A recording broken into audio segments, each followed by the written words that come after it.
And I just sent Scott the meeting invite.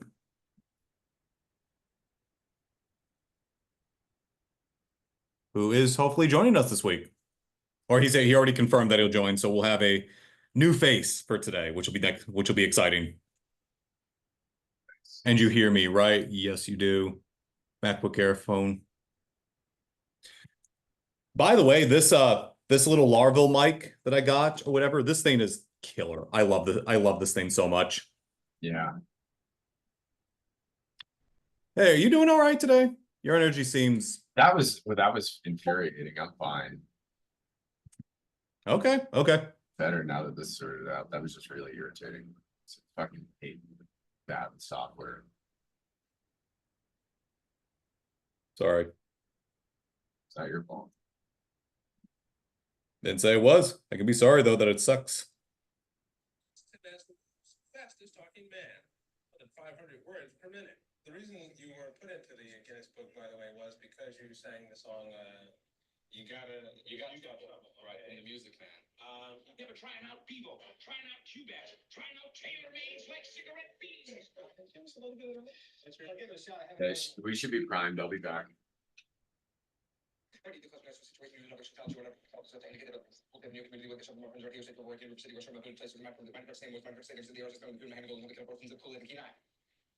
So it's a little fast to understand, but when they slow it down, wait a minute, you're gonna buy that? I'll tell you what, if you put this on a lexicon time compressor and you slow it down, you will in fact hear each and every word. That's how they have to verify to be a record. Here's a new contemporary challenge. This is from Michael Jackson's new album. His first cut there, Bad. The first chorus there, okay. Everybody's mind gonna tell you, right? You show your face in the broad daylight. I'm telling you how I feel. It's gonna hurt your mind. Don't you feel? Come on, lay it on me. All right, I'll kick you.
Right. Scott's here. Let's go. Oh, Scott is? Yep.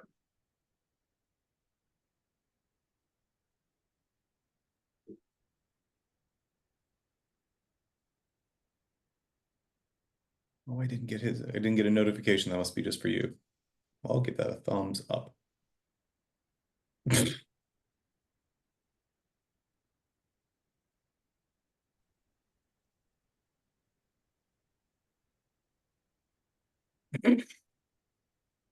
Oh, Scott, How's it going? yes.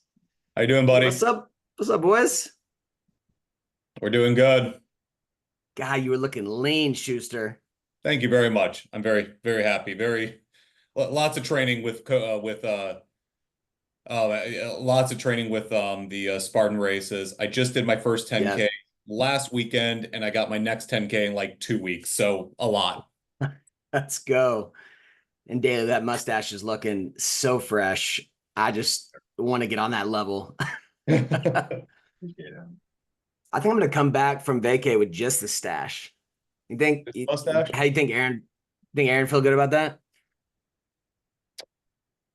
Well, in my opinion, we don't ask our TBD. co-founders what our facial hair should look like. Bam. Isn't that right, Garrett? That's it. That's part of the job of co-founders, style control. All right, ready to kick this Y'all off? ready to go? I'm ready. Yeah. Do it. Okay, I'm gonna give I'll drop in the chat the link to this live event so that everyone can repost the live event. Yes, and make sure remember when you add it, also mute the tab. Yes, That's a make sure really you important mute the part of this. Mute the I've tab. screwed this up many All right. times. So bear with me. I'm gonna get that going in the background. Here's this. Okay, so in the chat, you guys can share this to your LinkedIn audience.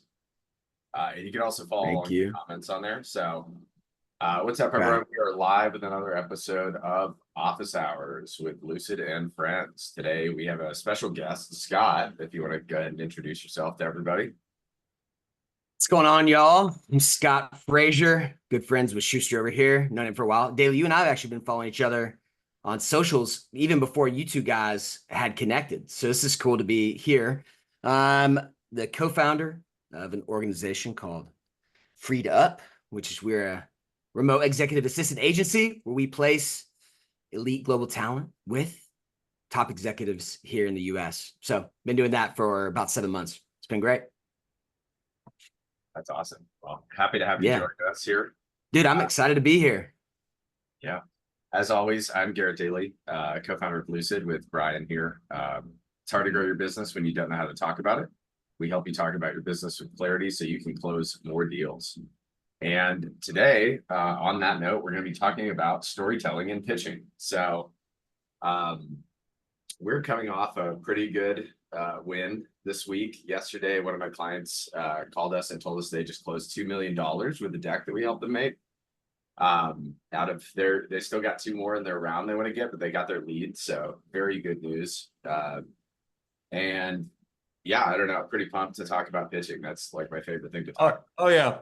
No, because I'll start with the problem it goes, because like Garrett and I have seemed to have gotten lucky, or I guess enough experience that we can get lucky, where we're getting pretty good at being able to find companies that have the magic sauce to them, right? And I'm Garrett, I'm still convinced it's business philosophy. That's the reason why I think we'll do better, or at least that's why I'm going to start telling people that we do better, right? But we're able to find folks, and then it's like over the last 6 months, it's always been, wow, here's a team has the right elements. They have great founding. They are deep inside of an industry. They have all the things, and yet they're not funded, or they're not getting customers to the level they need, or whatever. And it's kind of like, what's going on there? Right. And even still, we have a current client right now that is like mind-boggling opportunity. I mean, like these guys, like if they fail, they should be $1 billion company, right? They're the type of guys who like the lowest end, they'll be just a couple billion as opposed to be worth 10, 20, 50. But yet when you go to it, it's like there's still like troubles like, hey, we're looking for investors. We're looking for this. And it's like, shouldn't this be a slam dunk? And what we've noticed is that a lot of founders who are very, very good at being able to create a product are not so good at the storytelling, or at least they're not as good as pitching. I'm jumping the gun here. They're not as good as pitching. And when you listen to them, what'll often happen is there's a few ways you can get, not a great pitch. The most common one is they start to really dive into details of how the product actually works and what it does. And actually, Scott, I'm curious about your guys' product because you are on the less technical end of it, right? But you've also closed a lot of business. And your side. But for us, we tend to have more technical founders where it's like, hey, guess what? When you're trying to explain quantum computing algorithms and how to speed up stuff, there's a lot to sink into. But what's funny is that these folks kind of run into issues. First off, actually, before I keep going, have we recorded this, Garrett? Or are we recording this? We are recording this. Awesome. I just want to make sure. So is that they're technical folks talking to technical people. And they're people who have the wherewithal that you would expect them to be able to understand. So if I talk shop with you, you should be able to understand this. Their investors are people who say, we invest in technical people. Okay, they're not going to like, consumer products, right? They're going to people who say that. So they feel comfortable, like, oh, I'm just going to go and talk shop. I'm the product person. I understand this. And yet they get in there and it falls flat, and does it, and they get out. And what they find is that they're in this odd place where I'm told I should be able to talk shop. And yet for some reason, even though they might get the product or do this, it's dragging on, it's going a long time and it's not closing. And they're going off to other folks. And so that's where the problem really starts. Garrett, do you have anything to elaborate on there? Yeah, it's the funny thing, I was explaining this to someone at an event I was at last night, is that like typically there's probably more than two, but let's pretend there's two kinds of businesses. You have something that's easy to explain and something that's hard to explain. And fortunately, most of the time, if you have a business that's hard to explain, it's because it actually works, right? There are a lot of companies that can be like full of hot air that are easy to raise for. They're actually not good ideas because they don't actually work. They're not actually that technical, whatever. Versus you can think things that people add complexity to obfuscate them, like Theranos, where they like totally lied about it and working and said they're able to raise all this money because they're lying. You have the opposite of Theranos is a totally legitimate company that cannot raise any money, right? Mm-hmm. Yeah, that's typically indicative of it being something that's solving it's technical, it's solving a real problem that's not a simple problem to understand. It's doing something more in the complicated side. And as a consequence, that specific kind of founder tends to be somebody who has a huge amount of subject matter knowledge. They're specialists in their field. They're very obsessed with this particular industry. Like you can imagine the opposite of that would be somebody that's like, I buy multifamily housing to flip it, where it's like, okay, you clearly, nobody loves that. Nobody's like, I just love apartments, but you have somebody that's doing a super technical thing, they clearly love it. And so where they run into issues a lot of the time, if they are able to succeed in selling or pitching it, it's because they are passionate. And they're not selling it because their pitch is good. They're selling it because people like them, right? Which is different. And it's hard to know the difference because you might think that somebody's buying your thing because you just gave a really good pitch, but it's actually like, oh, I don't know. I kind of see what they're doing. I don't really get it, but they seem eager and earnest, and I'm going to kind of trust them and see if it works out. That's cool, but that doesn't lead to like repeatable sales or repeatable pitches, right? So your goal is to be able, in a perfect world, for the pitch for your company to be something that can be repeated by someone that is not the founder. Because if the founder is relying on this charisma or this personality-driven sale, that can't scale. You need the pitch to make sense in and of itself, such that a different member of the team or one of the investors or one of your customers can tell other people about it and get them interested, right? And I think that's our benchmark for what a good pitch looks like, is anybody can give it because the content makes sense. And this doesn't mean that like you're expecting one of your customers to read your pitch deck to someone, but a good pitch shouldn't require the whole pitch deck. For somebody to really get what you're doing, it's very short, very simple, and just what problem are you solving for what specific kind of person. Right. And actually, I want to get into kind of our methodology we've kind of developed over time, or I guess, Gary, what you developed, and kind of do that, and kind of how you tell a story, and there's a particular way you do that that's interesting. But I'm curious, Scott, for you, what is, in the last 7 months since you started, how have you changed in your pitching? Or as I say, how have you evolved in how you've pitched? Have you evolved in how you've talked about it? Like how does that work for you?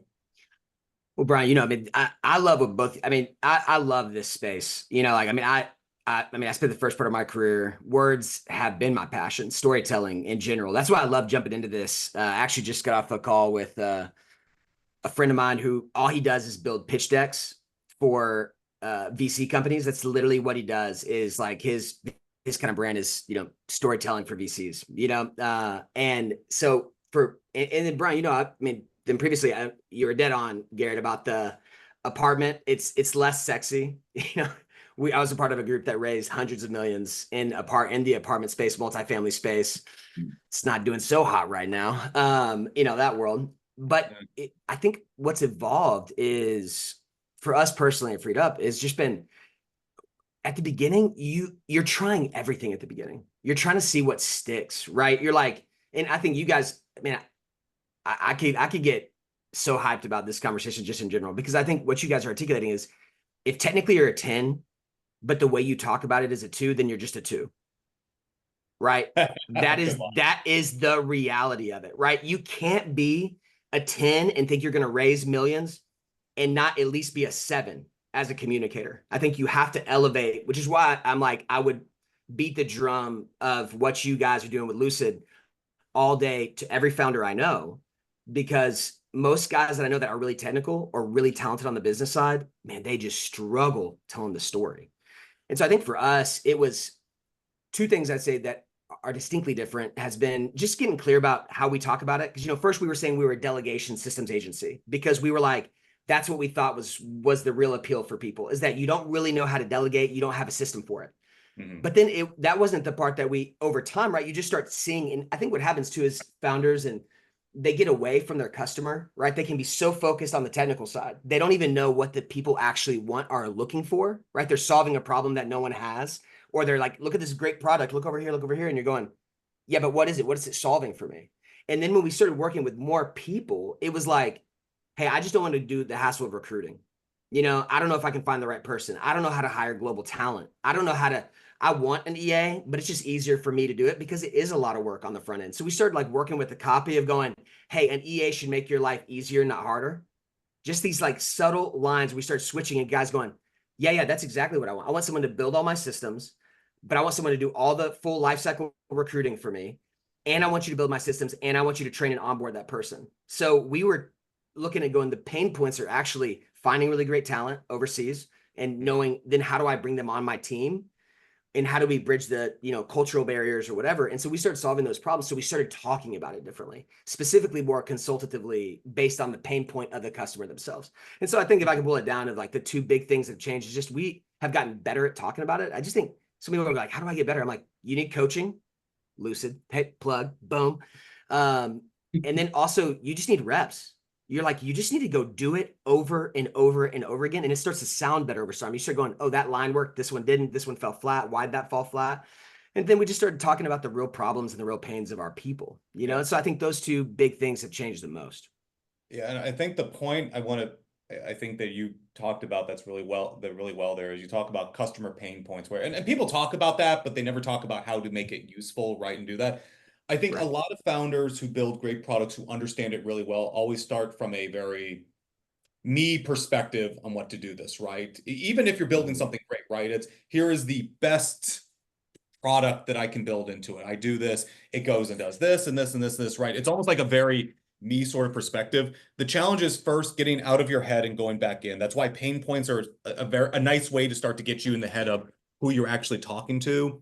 And I use the term meeting your customer where they're at, right? And what they do, because like people are walking around, and even if they need your thing, they're not going around thinking, boy, I need a VA service right now, right? They're not doing that. Or, oh boy, I really need consultant. No one's going around saying they need consultant services. No one is doing that, right? Or, oh, I need to tell a better story. Or, man, I really need to go to a Tony Robbins event, right? Most people don't do that, but they have these other things that you're sitting in, and they have their own problems that they're dealing with there. And I think the important part of the rep element of that is that it's really hard to figure out what actually works. We're not very good at getting outside of our own head, right? And what we do. And so when you actually sit there and do it, and that's where Garrett and I spent a lot of time with the pitch, and like the messaging one took, God, that took a couple of months for you to get down, right? It's hard to grow your business when you don't know how to talk about it. That's been our best one. It took technically 3 years. So right. To touch on that briefly, like before we had Lucid, I had a design agency for 3 years. And what I had branded that as was business philosophy and design. And what business philosophy actually means, I don't pitch this at all. This is an unpitchable concept. It makes no sense to anyone. if you get it, you get it. It doesn't need explaining, but like it's so abstract and out there, it's not useful, right? That's my version of the technical thing that I'm in love with that doesn't make any sense. Yeah. So for me, that like when in January I sat down and was like, oh my God, I need a co-founder, I need to rebrand. I changed the way that I thought about it because I was like, I have to stop talking about the philosophy stuff. My old brand, Ion, my agency, was all branded around like you're just philosophical and kind of out there and weird. And Lucid, it was like, okay, what if we took out all the complexity and it was just simple? It's clear, it's Lucid, right? So it took 3 years of pitching an impossible thing for me to realize the way that people screw up pitching the thing because they're in love with it, right? I was in love with the concept of the agency I was trying, I had and all this stuff. And as soon as I killed my baby and said, hey, I'm not going to try and explain this thing. It's just going to be in there. People will figure it out, but I'm not going to tell them about it. What do they actually need to know? You do things my way, you do things the Lucid way, you're going to be better at talking about it at the end. You're going to make more deals, right? And so that in and of itself represents the process that founders have to go through, and it's like before I was a carpenter with like a shitty house, right? Or the mechanic with the bad car, because my own thing didn't make sense. But when it clicked for me, I like got it on a like foundational level. And that kind of experience of making it make sense came from reps, right? And just pitching and pitching and pitching. I tried so many different variations on messaging. I redesigned the website 3 times. I wrote probably 100 different variations on the landing page copy, different versions of all the social messaging, all that stuff. Yeah. And pitched it probably several hundred times at events, talking to people. So at the end of that, you're like, oh wait, I'm just pitching it wrong. This isn't even the point, and then you do something that works. Right. And what's funny is that when you got to the end of that, it's almost like there's like a little mini journey going on here, right? For a story, right? And people connect in. And even when you're going through the sales process, my favorite sales process right now is Jonathan's thing. He's a sales coach. He went through that, right? And even his methodology is very much there's kind of a narrative that he tells about, right? Which is, tell me what the problem is. Here's what you think the problem is. Here's why you think it's a problem, and this is in your head. I'm going to tell you what the actual problem is, and here's why it's actually the problem, right? So you're reframing them along the way. Then you go into, here's what the solution is, and here's why it's a solution, and you bring it down there. And it's kind of like you have this little tiny arc that kind of goes through, like the tiny little story of how you bring people through. And when you find the right message, and this is what's funny, is that when it starts to really work, you kind of take a step back and look and go, oh, I've seen this a dozen times before, and it's worked elsewhere. It all kind of follows the same arc, but like you have to kind of touch and feel your own way through it until you finally get to something and goes, oh, this actually makes sense. Yeah. 100%. Yeah. I'm curious for you guys, what after the switch though, Garrett, for you, Lucid, and having that clarity, and then you and Brian, what's changed for y'all in that short time period in regards to the way, because you're like, you had this epiphany and you make the shift, you get the co-founder, you guys running hard together. Even with that clarity, what has changed? And what was that process like for you both? It was I just using the messaging for Lucid versus my old messaging, I think probably 4 or 5x the number of leads that we get from me talking to people. So I used to go out, I network religiously. I'm out all the time. And I would maybe get like 1 lead every 5 times before, whereas for a while I was getting a lead every time I left the house, right? Like I would just say the one-liner and somebody at an event would want to talk, Yeah. I mean, we went to Eat Denver. We were there for 3 days. I think came out with like 6 or 7 contacts from that. So incredible. So it would, just immediately it was like, oh my God, we have product market fit as far as this piece of messaging goes. Like this works. This works every time. If I am talking to someone that could be a client and they hear this, they are going to talk to us more. Right. So I think that was the big difference before, where it's like, hey, you're shooting in the dark. Some things work sometimes.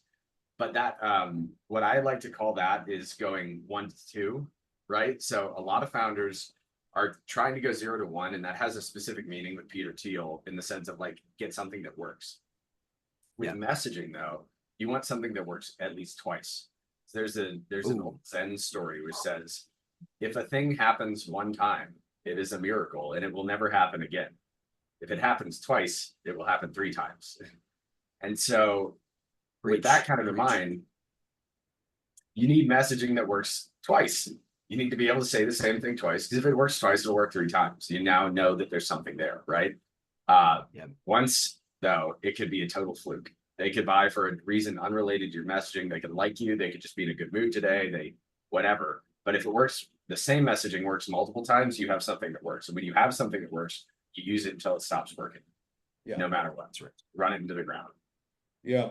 So what's funny for me, since we've got that messaging right and start finding something, because here's a big problem with starting a new company and moving in a new direction is that you're basically in the dark about basically everything, right? Even if you feel like you have a good sense of, oh, this works because there's other companies that do this, or this makes sense, or whatever. It's kind of like you're entering a room and it's completely dark, right? And you don't even have you don't even have light there. Basically, it's almost like you're taking a ball and you're throwing it and you're trying to gather where the walls are in this room or what the structure is of this place. When you get messaging right and you all of a sudden somebody's coming back, it's all of a sudden you're like a boom, bing, and all of a sudden it's like, oh, it just hit something. What if we hit it again? And you do it and it starts to get consistent. For me, this was important for not just our messaging, but the structure of what does Lucid actually need to be producing as an organization. We're actively going through this right now, right? We got fortuitously, we got Tony Robbins' Business Mastery next week, which ends up being this big, 5-day event. We're doing this virtual thing and it'll be, good. But as I look back and I think about it, it's like, it's made me really rethink about the product and the offering, because I'm sitting here thinking, okay, if this is the messaging that's hitting, and I know for them, because ultimately it comes down to the same pain points, right? Which is, I want to close more sales. I want to get more deals.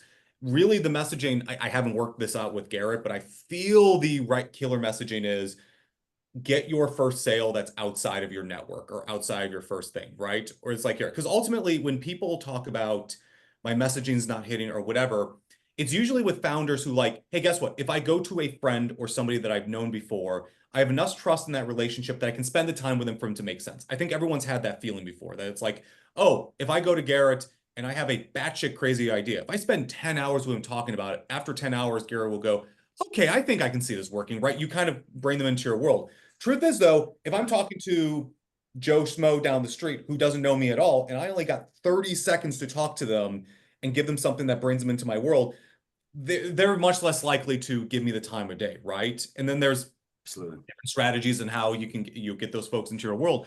What it's made me realize is when messaging hit, it's like, okay, I know people don't actually care about messaging per se. Like, it's not because they want to be clean. It's that I want to drive more deals. I want to get more investors. I want to get more clients. And more importantly, investors, I don't know today. Clients, I don't know today. What do I do to do that? So for me, it's forced me to go back into the business model and think a lot more about what does this nice product line look like, right? And this is like the, squaring the circle, right? Where it's like, okay, this messaging's working. This is what we're able to do. This is ideally what our clients would want us to do. So therefore, this is what I think might make a killer offering or package, right? So it's made me really reconsider the business. And especially when you're in startups, it's the part I don't particularly love about starting up companies. I hate this element. It's stressful. It's bad, whatever. That's why Garrett's here, right? Because I hate the lack of clarity kills me, but it's like, it's my own struggle bust my way through it. But once you actually start to figure out these elements work and you be like, okay, let's go in this direction, that's when you can start to automate it. You have a lot more to test. You can go into more known areas, right? And then it starts to become the part I really like about the business, which is, let's scale this. Let's do more of this. Let's get this out there, and you're optimizing numbers on a dashboard as opposed to figuring out where the hell you exist in the world. Sure. Yeah. You brought up such a good point that I wanted to ask a question for both of you guys is, especially when it comes to storytelling. Garrett, one of the things I know you talk about a lot, which is and Brian, I think you and I talked about this. I run kind of a side agency with a friend called Communication Mastery, where we help specifically not around the messaging as much as work on more of the skill set of communication, being able to talk about it. But the thing that we talk about all the time is, and I'm curious if you guys have seen this, because you talked about, if I talk to a friend, like if I reach out to you about 90 Days of Action, or Brian, you reach out to me about Tony Robbins, I love Tony Robbins. if y'all know the passive, Brian and Brian kind of helped pull me out of the mire of a dark season in my own life, bringing me back to life in a previous business. And, you know, I trust him. I trust him intuitively, inherently. I'm just going to. So he invites me to an event. I'm like, yeah, okay. You know, and it's crazy to a friend though, and this is something you say, Garrett, that right, one of the key things about storytelling is you have to make the other person the hero, right? Like that is such a integral part of the whole thing. With a friend, I would argue this. With a friend, you can be the hero. If Brian asks me, hey, would you come? And he's pulling me out of a dark season or whatever, I go, I'll show up because there's trust, right? Right. Right? But you're like, but I think with everybody else, I'm okay with a friend being a hero because sometimes you need to be saved, right? But when it comes to someone you don't know, the key is they have to be the hero immediately because they don't trust you. They don't know you. There is no past history. And so I'm curious if you guys have seen that with a friend. There's a little bit more leniency. There's a little bit more trust. There's a little bit more, like, I think with EA pitches I did early, it was like, I just knew a friend was desperate and needed help. And they're like, save me. Right. And I was able to come in and do a sale like that. With new people, they're like, convince me. Right. And it's like, well, let me show you how you're the hero if you get this tool, if you get this product, if you get this service, whatever it is. So I'm just curious. I've been wanting to ask you both, if I got you on both on a call, I was like, I'm going to ask you guys about this, what you think about that. Yeah, so this is I like that you bring up the friend point, and what I would say is that the way that I approach pitching and selling, and the way that most traditional pitching and selling, especially selling advice is very different. So some backstory, and I will loop back around to that to answer that, right? Yeah. When I first got into sales, I worked at a movie store selling some, membership cards and magazine subscriptions. And, I busted ass. I was like number 3 in the region for selling these things. Let's go. I ended up, there's a guy in the mall outside that store that worked on the hair straightener kiosk. I ended up working with him, and I sold like $400 hair straightener to a bunch of Israelis on the mall kiosk, right? We were the people that would stop you and be like, hey, come buy hair straightener. Oh yeah. That and sea salts, Oh yeah. That was encouraged to join with them. That was part of the same company. So at any rate, I started out doing this, like, lower pressure and then very high pressure sales. And I was like, dude, I hate this. I really don't like this. And I made a deal. I was like, if I get into school to get out of my shitty hometown, then I will never do sales again. And so for a long time, I never did sales, not at least in what I would consider selling as high pressure convincing, right? Yeah. And so yeah, in the process of being an entrepreneur, you have to sell stuff. But I was like, okay, how do you sell without selling? yeah. My barometer is you should act in all situations as if you were interacting with your grandma, right? Ooh, okay. You would never advise your grandma to do anything that isn't good for them. You wouldn't say, hey, grandma, you should get Botox, right? Hey, grandma, you should buy a subprime mortgage, right? You're not going to do that. And similarly, when you talk to your grandma, you are focused on them before yourself, right? You're not commission-based salesing your grandma. You're doing things to genuinely help them, and you're doing this in simple language, right? So with that as our barometer, like to your friend point, a good sale is the same as if they're your friend. And like the people we work with, maybe not like friends in the sense that like my buddies from high school were friends, but I consider everyone we work with a friend in some capacity. And if they're a good client and we do a good job, they should be friends for life, at least business friends. You know what I mean? I don't just mean acquaintances. I mean, like people that I would sit down to dinner with, have a good time, unrelated to work. And I think that mentality of I'm not trying to persuade anyone of anything. And as a result, I'm just trying to lay out the facts as they are in the simplest, most appealing way possible so that the story that I tell is enticing with no pressure, and the story itself encourages the person to make a decision, right? And that's where I would distinguish, like, I say this, and we can riff on this too if we want, but the difference between like the yin and the yang of one is pitching, one is selling. Selling is pressure, pitching is not. You need both. There's times where you have to do the active art of selling and persuading and objection handling, but pitching, there's no pressure. It's just laying it out. Dang. Think about that, boys. That's good. That's good. Brian, what are your thoughts? Well, there's a point that I'm going back to earlier, and it's funny. I learned this primarily through mentoring people on how to get a job, and I don't think I'm being unfair here to say it's actually not too dissimilar from selling your product here. And so, okay, so go back to where, and I mentored hundreds of folks who wanted to transition their way into technology careers. I mean, used to do calls with folks. And the thing I would try to explain to folks there is that, okay, when you are at an interview and you're at a job, there's only two things that we're making a decision on at any given point. One of them is, if I put you into this position, are you going to be able to succeed at the job? All right. And that's your ability to perform. The second thing is, if I go and hire you for this, can I trust you enough to actually go and do these things? Do I have enough trust in you to make this work? So that's why I explain. Why do some people never seem to apply to hundreds of jobs and never get anywhere, right? And get through that process. Yet some folks can literally have a few networking meetings, meet somebody and get a job immediately, right? And I've had that where handshake deals, right? Where I meet someone once and do that. What's the difference? Often the situation where you get hired quickly is there's already a lot of trust built in. There's already a lot of trust happening there. And you can almost be less on this realm, but if I get enough here, this is doing, pretty good. So bring this back to selling and what you do. The main way you tend to get trust with folks, if you had to break it down to the simplest rule, more like a heuristic, is the more time you are able to spend with a prospect, and that can be your content, videos you produce, sales calls, the more trust you are building over time.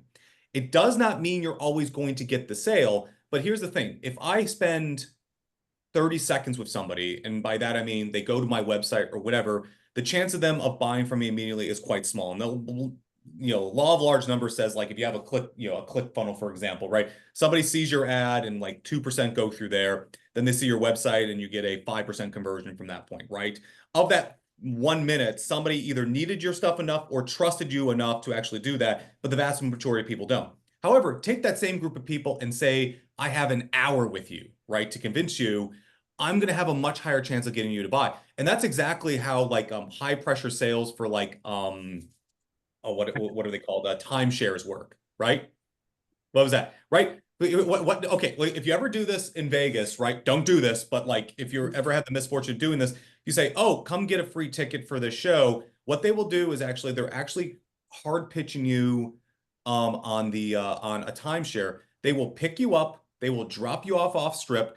You will spend 4 hours with them talking about this. And the reason you don't leave is because, well, first, they took your car, so you don't have a car. Second, you're supposed to get the tickets at the end, and this is really like, shitty thing.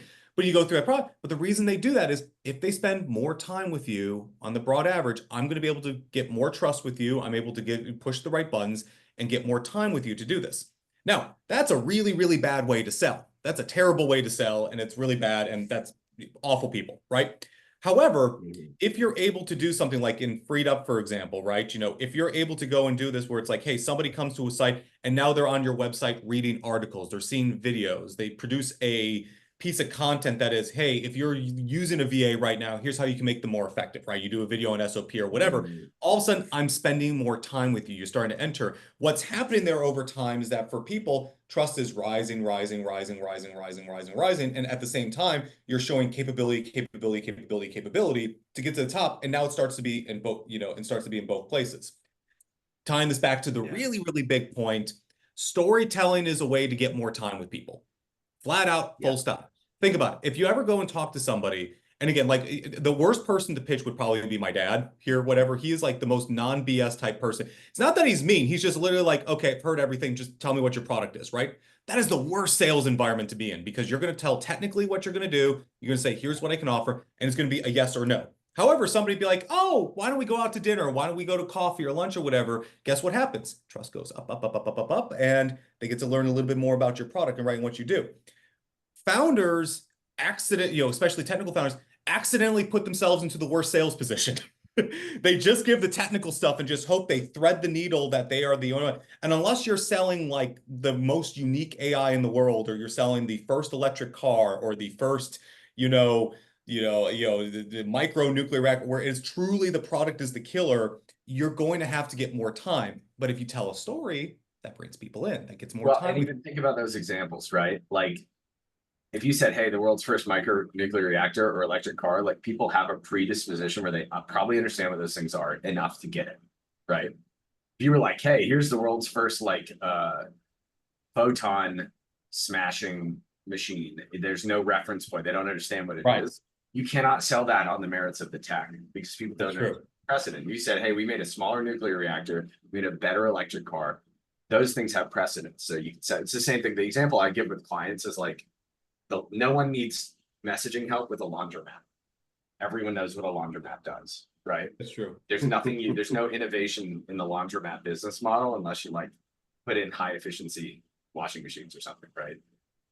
Right. But that like that's understood. It's ubiquitous versus like what Brian's saying. Yeah, buy time, storytell, and especially with the more technical sales, it's like one of the things we did. So for that client that just raised, right? They have a technology that is the most complicated. I love using this as an example. This is what it actually is, right? This is Quantum algorithms for computational fluid dynamics modeling for aerospace engineering and aircraft manufacturing, right? That is not real. Are you serious? I swear to God. No, it is real. No, no, these are one of the guys. Like, by the way, this isn't the only company I have. This isn't like we're very lucky. We have multiple companies that have dynamics on this going, Jesus, this is like legitimately $1 billion company. That's just how the numbers work. But it's like they're sitting there saying, it's like, so let me get this straight. So you implement your technology. They cut off a year of their testing time. They save. We're skipping steps, Brian. We gotta. So. Okay. Yeah. Walk me through, because you're like, I think this is so fascinating. What you just said, Garrett. How in the hell did you guys walk them through a process to actually storytell that? First off, their team is great. I love working with their CEO. Young guys, one of my favorite. Yeah. High end, like just smart technical engineers, right? Very smart guys. And their whole team is engineers too. Just like it's just engineers. So they won a bunch of awards. Like all the people that get what they're doing understand that they're like geniuses. It's a huge deal, right? Right. But let me try and explain what they actually do, right? Because whatever I just said, I said it like that because that's accurate, but I know it will not explain what they do, right? Yeah. And that also illustrates the point, is that telling something what it is does not help them understand what it does, right? And also, there's a difference between how it works and how it works for you, which are but so absolutely. Currently, I'll walk you through the way that we help them pitch this, right? So, meet, let's call him Steve, right? Steve works at Airbus. Airbus is trying to build this new plane. To build this new plane, it's going to take something like 8 to 12 years, maybe 10 to 15 years, 15 to 20. It could take 2 decades, right? Yes. This costs about $1 billion a year. Every year extra that you take to build a plane, it costs like $1 billion. And the reason why this takes so long is that when you build a plane, you have to do a bunch of engineering, run a bunch of tests, try to build something. And if it fails safety tests at that point, you have to do the whole thing over again. And this cycle is like years. Right? Yeah. So it takes forever. Yeah. When you are running these tests, you could run better tests, right? But those tests are expensive and time consuming. Yep. So your budget continues to increase and your time to market continues to increase. You have option 2, which is run less of these tests, in which case you can get to market faster, you can save a bunch of money, and then you get something like the Boeing disaster that just happened. Right. Boeing disaster. Not just one, now. multiple. Right. The reason why these tests are long and expensive is because they're doing something called computational fluid dynamics modeling, or CFD, which is basically the hardest thing in the world. Imagine like simulating air, except instead of simulating air, you're simulating a billion trillion little tiny points that act like air, right? It's crazy. And you have to do tons and tons of these tests. They're insane. Like they require huge render farms, all this stuff. I'll add this one little bit of flavoring. When they did the traditional way, these guys actually this was a big deal for them. They had a server farm of 250,000 GPUs running for 6 months to do the dynamic. This is before they came in with their algorithms to run. To them, it was a big deal because like they actually got some really great research, but they looked at this and went, this is insane. This is insane. Yeah, There's got to be a better way to do this, right? yeah, yeah. But that's the industry standard. That's what they do today. Right. So Steve, our Airbus guy, has to decide, hey, either this is going to run way over budget, or hey, we're going to have to cut corners. Those are not acceptable choices, right? And so on the one hand, you get products that never make it to market, and you get Boeing, bad choices. So this company, BQP, Boson QSci, invented the ability to basically simulate a quantum computer, which we'll call a quantum algorithm. I'm not going to explain all the way of what that means, but it basically is something like exponentially more efficient than running traditional classical algorithms, right? With their technology, you can run these tests 10 times as fast and 10 times as cheap, which reduces the development time of these aircraft by 1 to 2 years and saves companies $1 to $2 billion. Oh. Voila. No, right. Like And here's the thing. That was always true. That is an always true statement for them. But it's funny, when we met them, we were talking about this. This was one of the first guys that we looked at. And fortunately, we've had more since then. That were like, are you guys not like, how are you guys not crazy funded? And it just turns out when you go and talk and pitch and you do this and you get into details, and this is the trick here with, especially with more technical products. They will want to know the technical details. Like a VC will want to understand and get technically vetted, right? Things like Theranos exist in the world, right? Where guess what? They threw in the money and it didn't get technically verified and did that. So people are aware of that. But a founder will hear that and assume we need to get into the details. But the problem is that if you dive straight into that or give more of those details, you actually aren't building any of the why should I care, right? And why should I do? So it's like we actually had the first case here. Because it turns out early funding tends to need less of the technical back-end details, or it's not that they're not as interested, it's more that it's more risk capital up front, it's a smaller amount. So like if you're asking for a $100,000 check, it's different than if you're asking for a $10 million check. So we're finding that there is a place for a technical deck that gets into the details of that. But it's a mistake to assume that's all you need, or that should be the first thing you go into.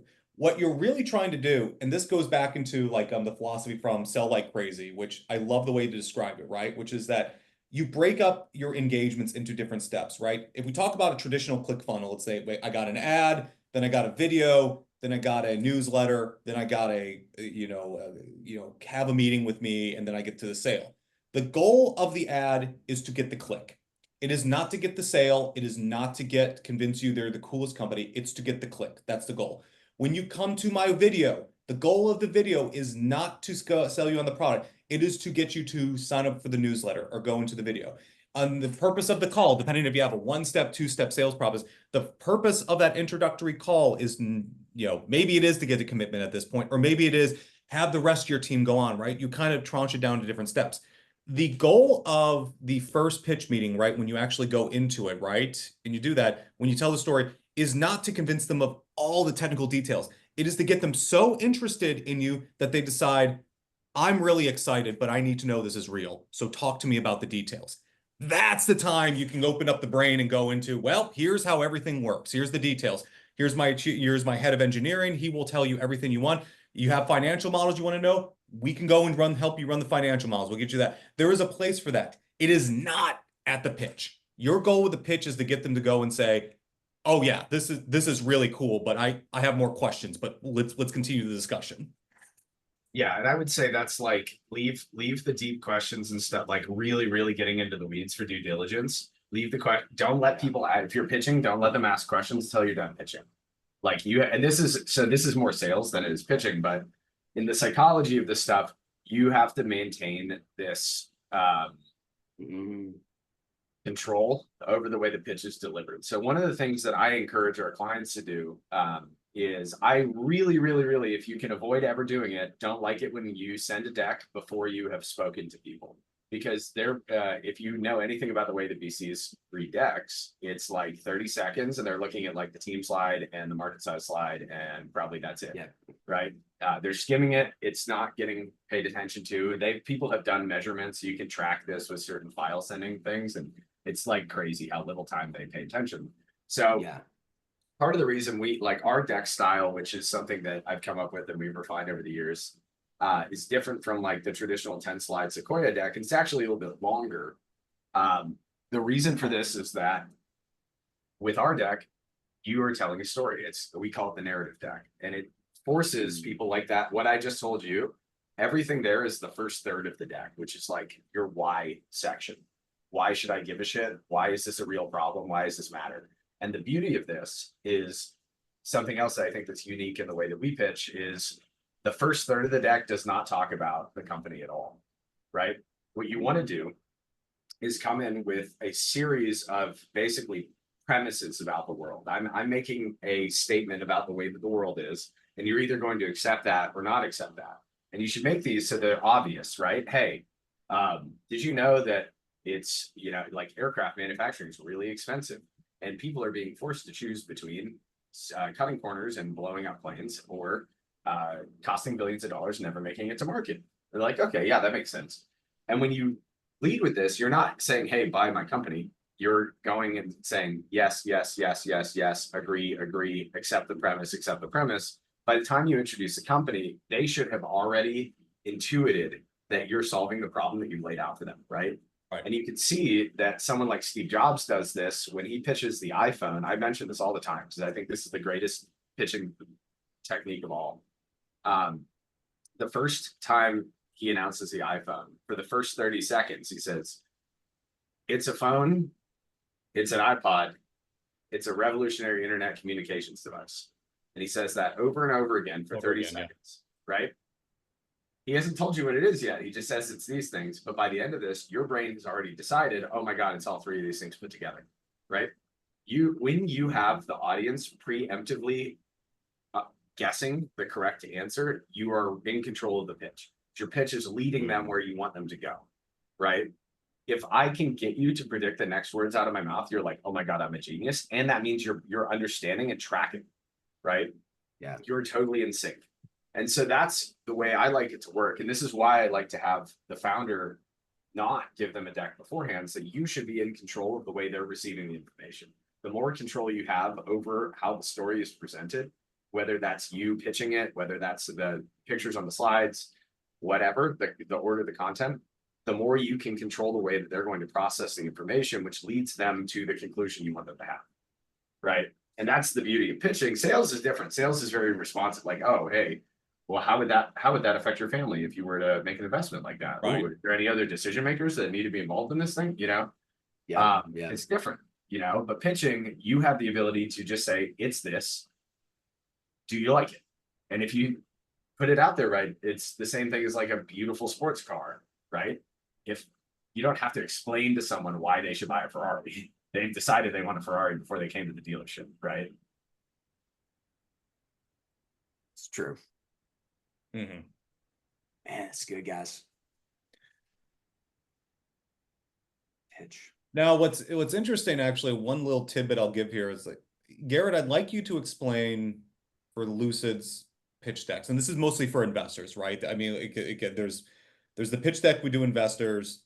We do an alternative version for if we're doing customers or something like that. But I like what you do there. There's a way you set up the structure that I think is quite nice, where you start with a big problem in the world.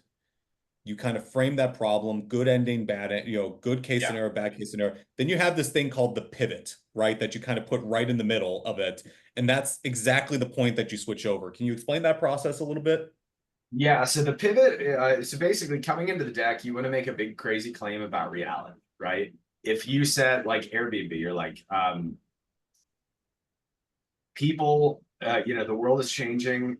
People are sick of hotels. They want a different option or something like that. You would make a big claim about reality. We're going to say this is the short-term housing revolution or something like that, right? And you would break that kind of claim down into economic, social, and technological change. That is the thing that creates opportunity, right? If there's an economic opportunity, it means that the money exists for it. If there's a social opportunity, it means that people want to buy it. And if there's a technological opportunity, it means that it's technically possible to do, if you have two of these and not the third, you don't have an opportunity, right? If the money's there and people want it, but it's not technically feasible, like cold fusion, it's not going to happen, right? If people want it and the technology is there, but it's not economically feasible, it's not going to happen, like communism, right? Yeah, you could do it, but nobody's going to pay for it. And if you have the money and the tech, but people don't want it, it's like that stupid little that rabbit thing, that AI joke tool that people came out with, you know? Oh, Rabbit AI, yeah. Whatever it is, yeah, like The, that. the friend token. My prediction for the friend token is Nobody that. wants it. Nobody wants it, right? So you need all three. And when you frame this change in the world, the key is that changes, like real social technological changes, are neutral. COVID was a neutral change. Everyone thinks it's bad, but for some people it was good, right? If you were already a remote worker and you had to do remote work, nothing changed. For me, nothing changed, right? I've been working remote since like 2017. I was like, okay, cool. I have a huge advantage now because I'm used to this and everyone else isn't. All my clients were remote at the time anyway. So like, you know, all changes are neutral. The consequences of those changes are good and bad for different groups. So from that big change, you go into winners and losers. Who is going to do better and who's going to do worse? What people with what attitudes or actions will benefit or not benefit, right? And what you're doing here is you're giving the person you're pitching an identity to latch onto. I want to be the winner. I don't want to be the loser, right? So with those examples we gave for the BQP pitch, hey, you could be the one that cuts corners, or you could be the one that's late to market. It's like both of these are loser things. You want to set up the idea there must be another way. But right now, everyone feels very trapped by these circumstances, right? That leads to good future, bad future. The implication of if I'm the winner, then I get I win the game. And the good outcome is what? Is like, oh, I develop planes faster, I develop planes cheaper, they're safer, we get to market better, we save a lot of time. A bad future, oh, if we don't implement this technology, then we're either going to have to choose between cutting corners and safety, and it's going to be very bad, right? At this point, I bring in what I call the pivot. This is all that other stuff is other people's ideas, but this is my own invention, which is very similar to what Steve Jobs likes to do with the one more thing. You want to put in a pause where you use a quote from an industry expert. It's somebody, in a perfect world, it's someone that the audience knows already. And that person should make a statement that begs the question that the company answers, right? So the easiest example of this that I have memorized is I was working for doing a deck for a company called Spark Blocks that was it's an NFT infrastructure company, right? And so we found a quote from Gary Vee, who everyone knows, and this is in like 2021, I want to say. So this is back when NFTs were booming, and maybe 22, I don't know. But the quote is, "It is inconceivable that in the future, any company will not have NFT infrastructure integrated into their business," right? Gary Vee. Everyone who's reading that deck knows who that is, and that is a very bold statement. The next slide says, introducing Spark Blocks, the infrastructure for NFTs, right? Ooh. So Gary Vee says, everyone's going to have this. We have it, right? We're the thing. And when you can do something like that, that implicit statement is that there will be NFT infrastructure for everything. That predisposes the person you're pitching to guess what the solution is. And if they guess right, they are really excited. They're like, oh, I'm a genius. I get it. I understand the value of this, right? So all of that storytelling is to get a ton of yeses, like subconscious yeses, before you even pitch the product. And when you tell them the story, they understand why it's coming out of this and where, all this stuff. They understand there's a market opportunity. They understand I identify with the person who does the thing that I'm trying to sell you, right? Like all of these little yeses and identities they've adopted, they understand where their role is in this. And then you introduce the product and they're like, oh my God, I get it. I see the need. It's awesome. There you go. And at that point, that's just the first third of the deck. Then we move into how. That's why. How is product features. Pretty simple. I like to use a rule of 3 for the deck. So there should be 3 main points you're trying to make the whole time. And you drill those 3 points home over and over and over again. So if you said like you're at the beginning, it's like, let's just say, for example, NFT technology is going to make e-commerce faster, cheaper, and more effective for advertising. Then your 3 features for the product would be it's faster, it's cheaper, it makes your ads more effective, right? Every single time in the deck, you always everything is tied to those 3 points. You just drill, drill, drill. So at the end of the deck, if they know nothing else, they know they solved this real problem in the world, and these are the 3 things I need to know about. Because people don't retain more information than that. Finally, the third of the deck is all the actual pitch. So your team slide, your business model slide, your market slide, your runway roadmap, moat, any other, there's 100 different slides you can put in the section. It just depends on the pitch. And you try and wait as long as possible for the ask. You want them to ask you for the ask. They're like, okay, how do I get in? Right. But that's more or less in a nutshell how we do it. How do you guys, I know we're on the tail end of this, but how do you guys blend? Because when I hear you talk, I hear the like you said, y'all have such a good blend of, hey, what's worked in the, I think because Zuara is one of the best sales deck ever, right? Which is, hey, introduce the big relevant problem. Then you've got kind of Donna Miller, bringing back in the hero's journey, popularizing it, making it a little bit more simple. How do you guys blend, thinking through kind of that Zuara stuff dynamic of, big relevant problem, winners, losers, this piece, but then also integrating that with the hero's journey of you're the hero faces the obstacle, you're the guide.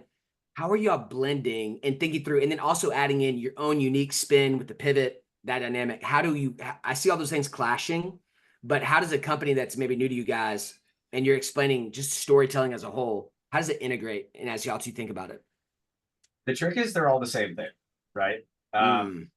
So name a big relevant change in the world is like once upon a time, everything was happy until one day there was a big black cloud over the castle, right? And no one knew why. Everyone thought this was going to stay this way forever, and everyone was very sad until one day a hero tried to figure out what to do about it. He didn't know what to do, so he went to the mountains to ask the wise old man, right? So yeah, bad future is implied. There was the good future. It was sunny. Now it's dark, right? You have your winners and losers. Everyone else is sitting around waiting to be depressed.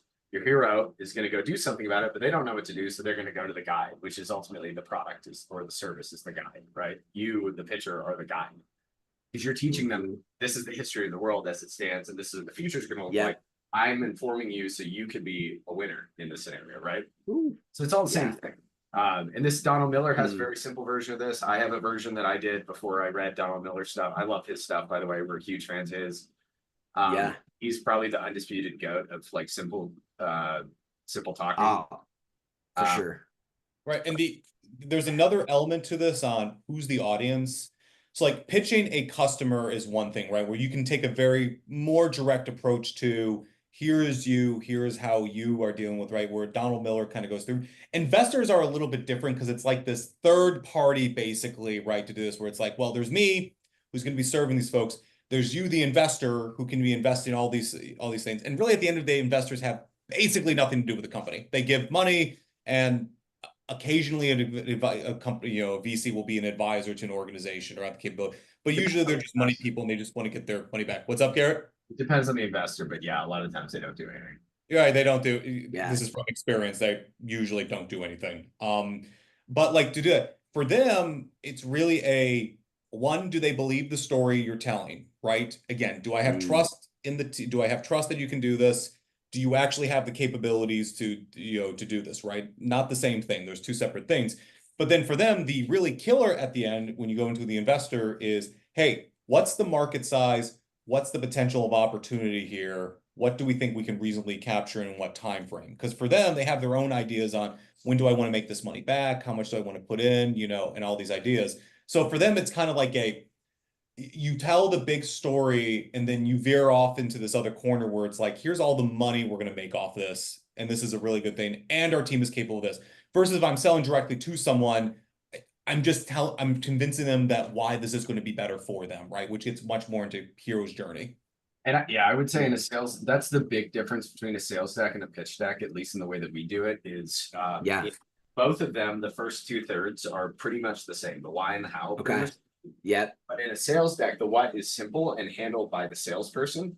And in a pitch deck, your what section can be the longest. The last third of the deck can be the longest because it's all the pitch related stuff like market cap and things like that. Totally. Sales decks are simpler because by the end of it, it's like, okay, do you want the product or not? Right. And you can have more Yeah. technical discussions, but at that point, then you could add in slides towards the end of a sales deck that are like frequently asked questions or a guarantee, which you probably won't have a guarantee in a pitch deck. Guarantees are very effective, by the way. Everyone should find some way to guarantee something, even if it's a conditional guarantee. It really helps.